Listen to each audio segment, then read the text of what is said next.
Durante uma grande campanha na cidade de Oakland, na Califórnia, em 1922, Aimee Semple McPherson foi inspirada a chamar sua mensagem de quadrangular, através de uma pregação sobre a visão do profeta Ezequiel dos 4 querubins com 4 rostos, que simbolizavam o quádruplo ministério de Jesus Cristo, o Salvador, o Batizador com o Espírito Santo, o grande médico e o rei que há de voltar para arrebatar a sua igreja.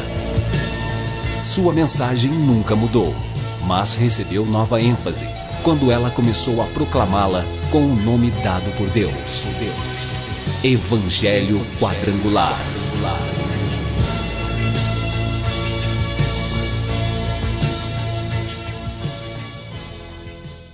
A Igreja do Evangelho Quadrangular Independente passa a apresentar o programa Cristo, Esperança Nossa, sempre numa palavra poderosa a seu favor.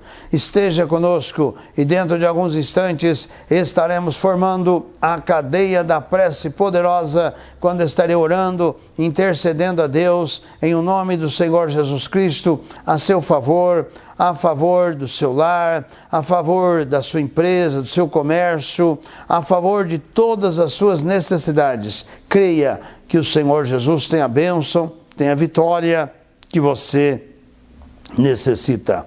Participe dos trabalhos de nossa igreja aqui em Poços de Caldas, a rua Nico Duarte 575, esquina com a rua Gama Cruz, no bairro de Vila Cruz.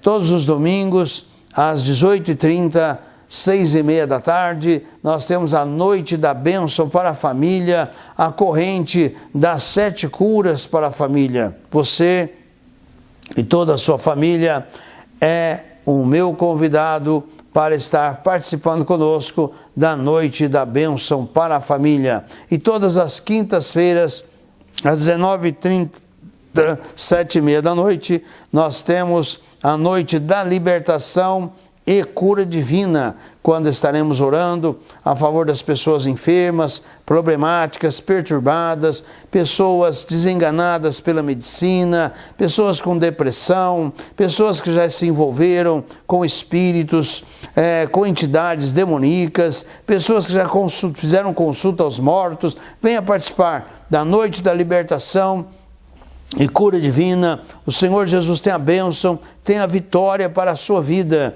Pessoas que estão com problemas de ossos, pessoas que estão com problemas de coluna, venha participar, venha receber a sua cura, a sua libertação, em nome do Senhor Jesus. No Evangelho de Lucas, capítulo 7, a partir do versículo 1, nos é relatado sobre o centurião de Cafarnaum. E nos diz: e depois de concluir todos estes discursos perante o povo, entrou em Cafarnaum. E o servo de um certo centurião, a quem este muito estimava, estava doente e moribundo. E quando ouviu falar de Jesus, enviou-lhes uns anciãos dos judeus, rogando-lhe que viesse curar o seu servo.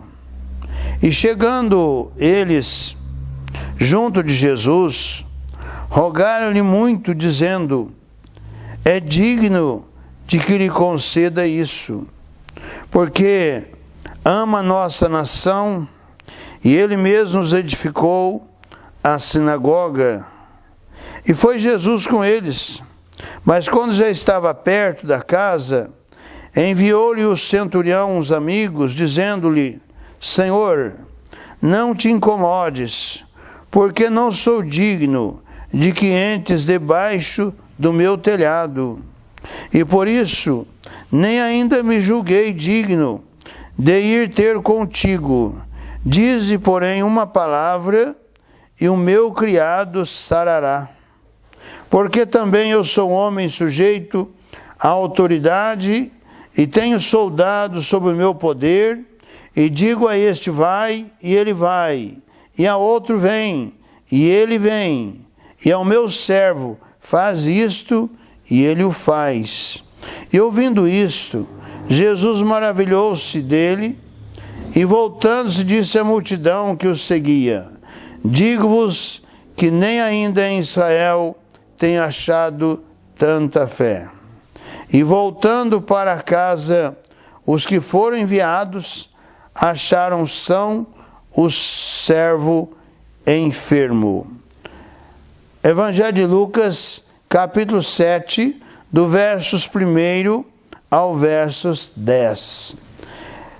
Esse é um relato em que um homem, um centurião, que estava a serviço de Roma, ali em Cafarnaum, e que tinha ao seu dispor e ao seu comando provavelmente 100 soldados ou mais. Este homem estava ali em Cafarnaum e ele estava sendo benquisto pelos judeus. Inclusive nos é relatado que ele havia construído a sinagoga de Cafarnaum. Ou seja, ele estava bem entrosado entre os judeus, sendo ele um centurião romano. Ele estava bem com todos os moradores ali de Cafarnaum, que inclusive se dispôs a construir a sinagoga para que eles pudessem estar fazendo as suas adorações, porque na sinagoga se fazia as leituras da lei e também dos Pentateuco, os 5 livros de Moisés. Ali na sinagoga também havia os louvores e também havia a discussão, né, das palavras de Deus, dos ensinamentos. É por isso que o apóstolo Paulo, ele, quando chegava em uma cidade, porque em todos os lugares havia uma sinagoga dos judeus, e mesmo entre os gentios havia os judeus e havia sua sinagoga. E Paulo sempre dirigia a sinagoga para lhe falar também de Jesus.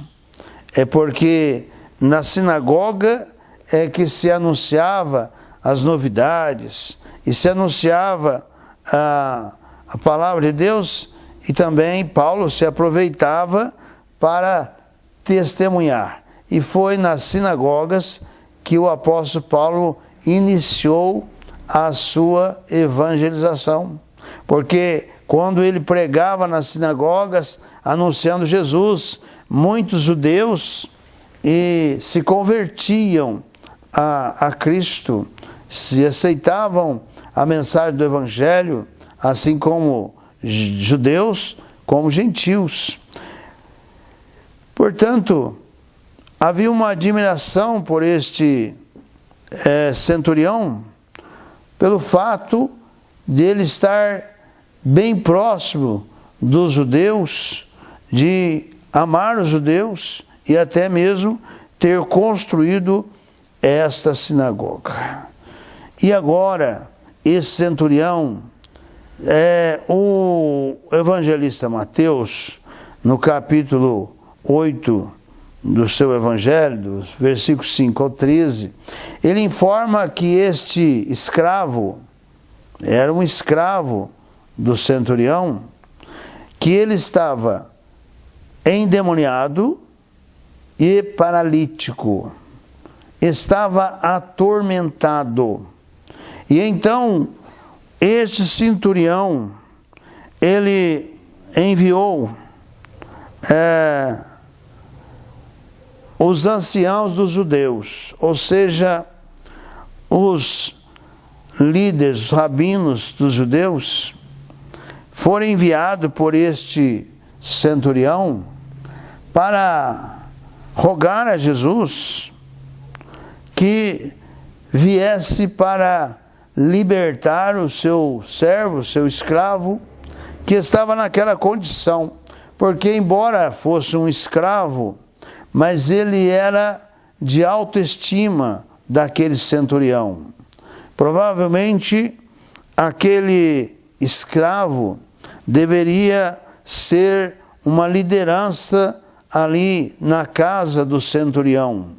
E estava muito próximo, ou seja, estava servindo aquele centurião com muita dedicação. E por isto, essa dedicação estava agora sendo correspondida por aquele centurião que viu em Jesus uma solução. Viu em Jesus um meio para libertar o seu escravo daqueles demônios e também da sua paralisia. Consequentemente, a paralisia era uma consequência dos demônios que estava sobre aquele escravo. Então, aquela comitiva dos anciãos, dos judeus, foram até Jesus e rogaram a Jesus que viesse curar o seu servo. Nós vemos aqui nesse relato do Dr. Lucas algo muito importante e interessante neste momento do ministério de Jesus. Os anciãos dos judeus, as pessoas que lideravam os judeus, eles se direcionaram até Jesus, em decorrência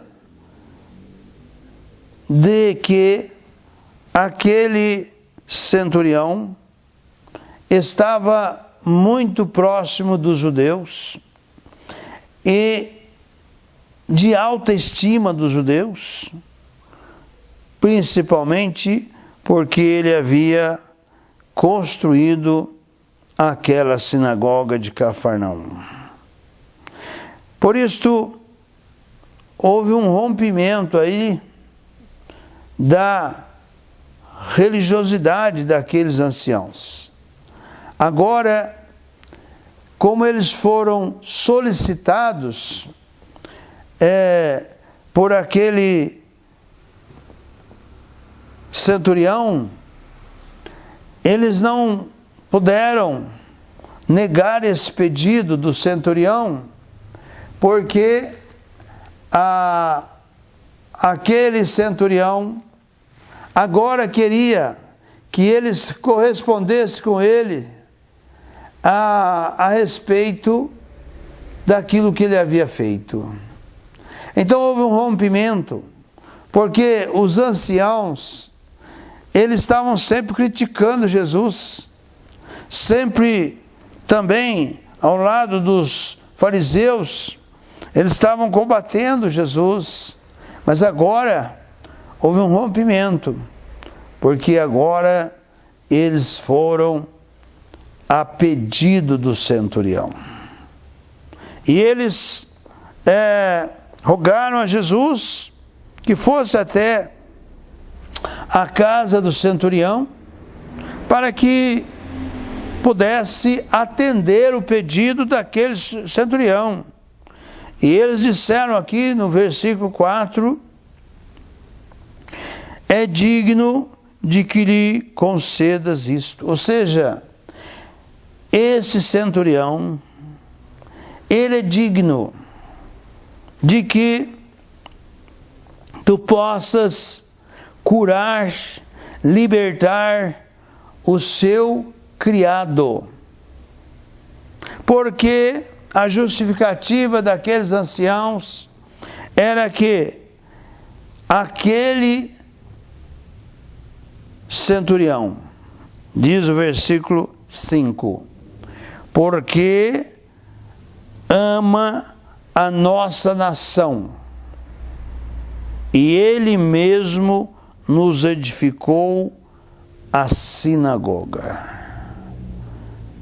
Olha a grande consideração deste ancião, que levou aqueles anciãos judeus, líderes, para rogar a Jesus que viesse curar o servo daquele centurião.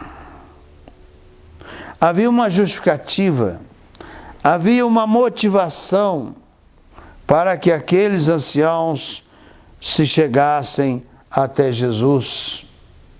Mas entendemos que na necessidade há a busca de Jesus. Ninguém busca Jesus sem uma necessidade. Ninguém busca Jesus sem ter uma necessidade. Até nos dias de hoje, é necessário reconhecer o senhorio de Cristo. É necessário romper barreiras religiosas, assim como fizeram esses anciãos. Eles romperam a barreira. Eles estavam ali diante dos fariseus, diante dos saduceus, diante dos herodianos, que eram grupos religiosos que combatiam Jesus. Agora, diante de todos estes, eles estavam rogando a Jesus e estavam justificando que aquele centurião romano merecia ser atendido. Não houve contestação, porque aqueles anciãos, eles eram os líderes da sinagoga. Eles não podiam ser contestados naquele momento, mas é o poder da palavra, é o poder de Deus. Deus opera maravilhas, Deus opera milagres, Deus faz grandes realizações. Não importa se a pessoa combate a Cristo, não importa se a pessoa por muito tempo ela tem se posicionado contrário, mas quando ela tem uma necessidade, quando ela recorre, busca todos os meios, e Jesus se torna a única solução, então é o momento de chegar, de se humilhar e buscar a bênção que só mesmo Jesus pode proporcionar. Foi isto que foi solicitado para aqueles anciãos. Imediatamente, Jesus foi com eles. Mas quando Jesus já estava perto da casa daquele centurião, alguns amigos daquele centurião foram enviados até Jesus para lhe transmitir não um pedido, mas para lhe dar uma informação que o centurião lhe encaminhava. Para dizer a Jesus: Senhor, não te incomodes. Olha, o centurião, que tinha, segundo ele declara, que era um homem sujeito à autoridade, ou seja, ele estava sujeito ao imperador romano, mas ele também tinha autoridade sobre os soldados que estava sob o seu poder. E ele declara dizendo: digo a este e ele vai. E ao outro, vem, e ele vem. E ao meu servo, faz isto, e ele faz. Mas enviou ele os seus amigos para dizer: Jesus, não te incomodes, porque não sou digno de que entres debaixo do meu telhado. Por isso, nem ainda me julguei digno de ir ter contigo. Dize, porém, uma palavra, e o meu criado sarará. O meu criado vai ficar liberto dos demônios. O meu criado vai ser curado da sua paralisia. O meu criado vai ter a tua bênção, somente com a tua palavra. Veja que, embora ele tendo toda esta posição, ele reconheceu que Jesus era Senhor. É isto que nós precisamos reconhecer: o senhorio de Jesus. Jesus é Senhor, Jesus é Deus, Jesus é o médico dos médicos, Jesus é o grande libertador. A palavra de Jesus é palavra viva, é palavra poderosa, é palavra gloriosa. E Jesus declara diante daquela multidão, dizendo que ele, Jesus, estava maravilhado daquele centurião, e declarou diante daquela multidão que o seguia, dizendo que nem ainda em Israel ele tinha encontrado uma fé do tamanho daquela do centurião que o demonstrou. E quando aqueles amigos voltaram para a casa do centurião, eles encontraram o servo do centurião que estava paralítico, que estava possesso de demônios. Ele agora estava curado, porque Jesus deu a ordem para aquele servo ficar curado e aqueles demônios saíssem daquele corpo. É assim que Jesus opera para aqueles que creem no seu nome. Feche os seus olhos, forme comigo a cadeia da prece poderosa e vou orar com você.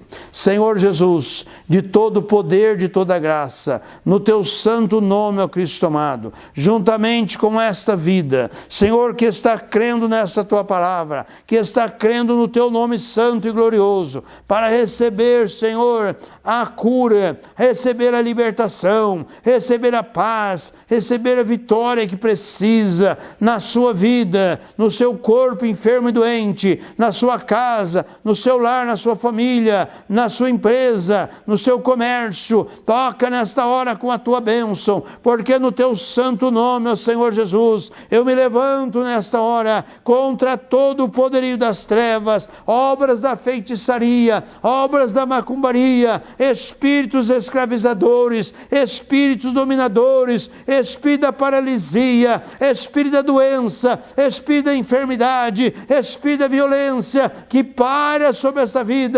Eu estou repreendendo agora em o nome do Senhor Jesus, para que haja cura, haja libertação, haja vitória, em nome do Senhor Jesus. Eu oro, eu abençoo para a sua glória. Amém.